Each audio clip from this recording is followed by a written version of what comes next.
यमुना तट है और संध्या की बेला, अस्ताचलगामी सूर्य की अरुणिम किरणें वृंदावन के आकाश पर अपनी लालिमा बिखेर कर यहाँ के अनुराग भरे वातावरण की सूचना दे रही है। पक्षी अपने अपने घोंसलों में जा छिपे हैं। चारों ओर नीरवता छाई हुई है। बीच बीच में सुनाई पड़ रहा है किसी के दर्द भरी चीख।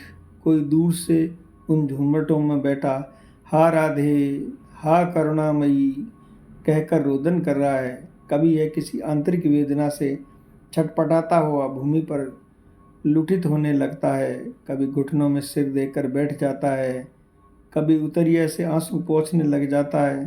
पर वह जितनी बार आंसू पोंछता है उतनी बार फिर उसका मुख और वक्ष आंसुओं से सराबोर हो जाता है। संध्याकालीन स्नान को आए घाट पर कुछ व्यक्ति हैं। उनका ध्यान उधर नहीं जा रहा है क्योंकि वे कई वर्षों से बराबर ये दृश्य देखते आ रहे हैं। वे व्यक्ति नित्य वहाँ इसी प्रकार बैठा रोता और तड़पता दिखता है।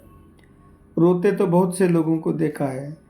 पति के मरने पर पत्नी का रोदन देखा गया है, पुत्र के मरने पर माँ का रोदन देखा गया है, जन्म की किसी कृपा की कामयाबी से सहसा लुट जाने पर उसका रोदन देखा है। उस रोदन को देर सबेर विराम अवश्य हो जाता है, पर यह कैसा रोदन है जो रुकता ही नहीं है, अभी तो तीव्र से तीव्रतर होता जाता है।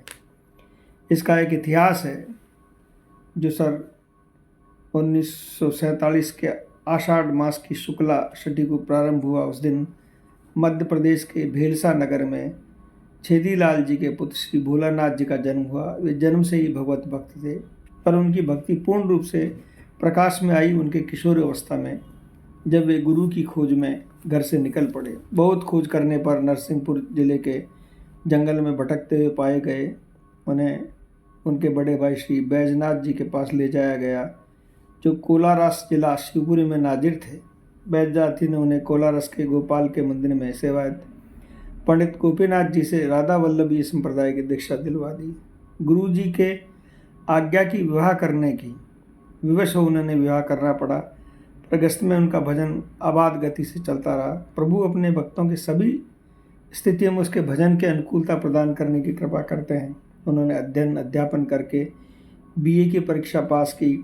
छतरपुर नरेश श्री विश्वनाथ सिंह जी ने उनकी प्रतिभा और भक्ति से प्रभावित हो उन्हें धार्मिक परामर्शदाता के रूप में उनके पास रख लिया।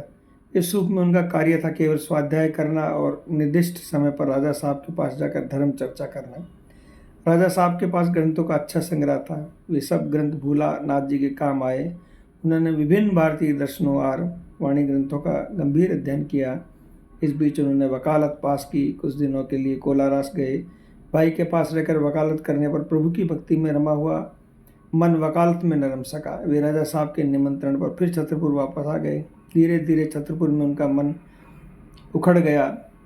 वे हर समय वाणी ग्रंथों का पाठ करते, उनके वर्णित राधा कृष्ण की दिव्य लीलाओं का चिंतन करते और ब्रज के समुद्र प्रेम रस में सदा पगे रहते। इसी समय ब्रज प्रेम रस से परिपूर्ण उनके हृदय गहर में सरस पदावली के निर्जर पड़ा, जिसकी रचना उन्होंने भूरी सखी के नाम से की। इस समय के इस पद के ब्रजवासी उनकी उत्कंठ अभिलाषा पर पूर्ण है। दीजे मुहे बास ब्रज माही, जुगल नाम को भजन निरंतर और कदम की छाही। ब्रजवासिन के झूठन टूका और जमुना को पानी, रसिकन की सत्संगत दीजे सुनिवे रस भरी बानी। ब्रजेश्वरी ने भोलेनाथ जी की प्रार्थना सुन ली और उनकी पत्नी और एक मात्र पुत्र को परलोक गमन हो गया और उनका वृंदावन जाने का मार्ग प्रशस्त हो गया। वे वृंदावन में जाकर बस गए। राधा रानी की अहेतु की कृपा का भरोसा लेकर, भरोसा और करते हैं किसका? उनका अपना जो कुछ बल था ही नहीं, उनका कोई पुण्य भी नहीं था जिसका वे भरोसा करते। ऐसे जिनका कोई अवलंबन न हो, वही एकमात्र निभाने वाली है। श्री राधा एक आस तुम्हारी। भोलानाथ जी के भाई शंभुनाथ जी एडवोकेट उन्हें खर्च भेजते रहते। वे निश्चिंतता से अपनी साधना में लगे रहे।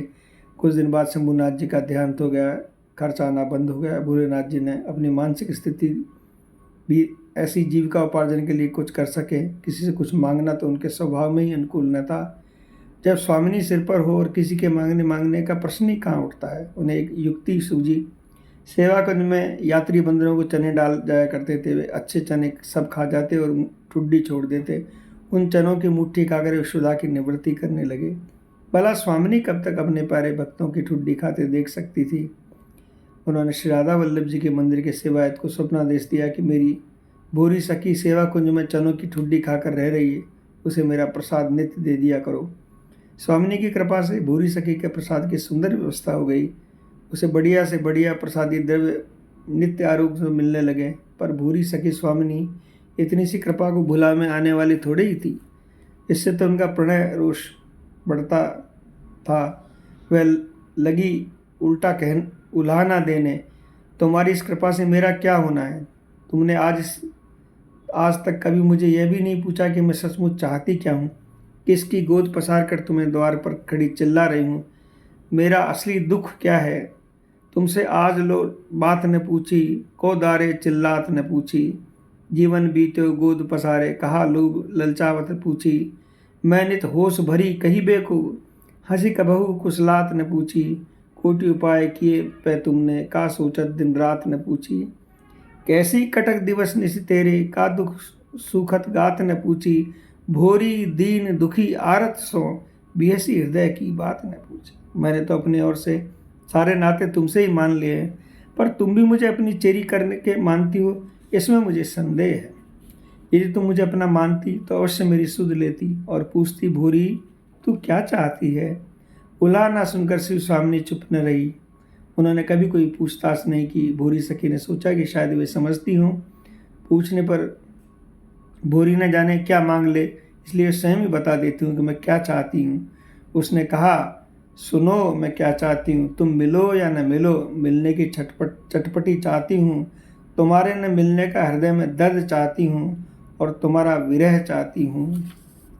भूरी सखी बड़ी सयानी थी। वह किशोर को नहीं, उनकी प्रीति चाहती थी। वह जानती थी कि जिस किसी ने उनकी प्रीति होती है उसके सर्वदा अधीन रहते हैं। इसलिए न मैं अपने प्रीति सहसा किसी को नहीं देती, भुक्ति मुक्ति देकर उसे टाल देना चाहती। भूरी सखी पर श्री राधा वल्लभ के प्रसाद की कृपा को नित्य होती रही, पर इससे न उनके उल्हाने में कमी आई और न उसके वैराग्य में। वह प्रसाद लेकर नित्य यमुना तट पर चली जाती। प्रणय रोष से सारा प्रसाद यमुना में बहा देती। केवल 2 प्रसादी रोटियां सूखी चबाकर अपने यशोदा की निवृत्ति कर लेती। फिर चली जाती उन झुरमुटों में जहाँ एकांत में बैठी बैठी आंसू बहाती। आखिर भूरी के धैर्य का बांध टूट चला। उससे जान लिया कि स्वामिनी उसे सभी प्रकार से पतित जानकर उस पर कृपा नहीं कर रही है, तब वह मर जाने की सोचने लगी। अब मोहे कछु ऐसी जान परे, हों जू पतित सब भांति अभागी। स्वामिनी नहीं निज ढरनी ढरे, कांपत देह त्रास ये भारी। अब न चित छिन धीर धरे, साधन नेम न ठौर ठिकानो। व्याकुल उदार पे दीन रटे, कहो कृपा करके अलबेली। भोरी सठ कित जाए मरे। भोरी सखी सयानी होते भी सचमुच भोरी थी। वह नहीं जानती थी कि स्वामिनी की कृपा करने पर पहले ही भरपूर वह जिस प्रीति की प्रार्थना करती थी, जिस विरह वेदना की आकांक्षा करती थी, वह तो उन्होंने उसे दे ही रखी थी। पर इसमें क्या दोष ही क्या था। प्रीति का स्वरूप ही ऐसा है। प्रीति जितनी होती है उतना उसका अभाव प्रतीत होता है। जिनका हृदय उससे भरपूर होता है उतना ही खाली जान पड़ता है। तभी न भक्त भूरी की तरह प्रीतिदाता स्वामी ने सदा शिकायत करता रहता।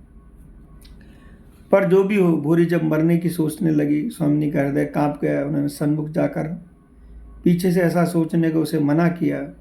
तब उसे अवसर मिला यह कहने का, जो पे जियाओ तो ऐसे जियाओ। करुणा धाम कृपा निधि सन्मुख मृदु मुस्काओ। अंत में भूरी ने आषाढ़ शुक्ला 6/1888 में 42 वर्ष की अवस्था में अपने मरने का हठ पूरा किया और स्वामिनी जलाने का और उसे वहाँ पकड़कर उसे ले गई निज धाम। जय जय श्री राधे निताई गौर हरि बोल।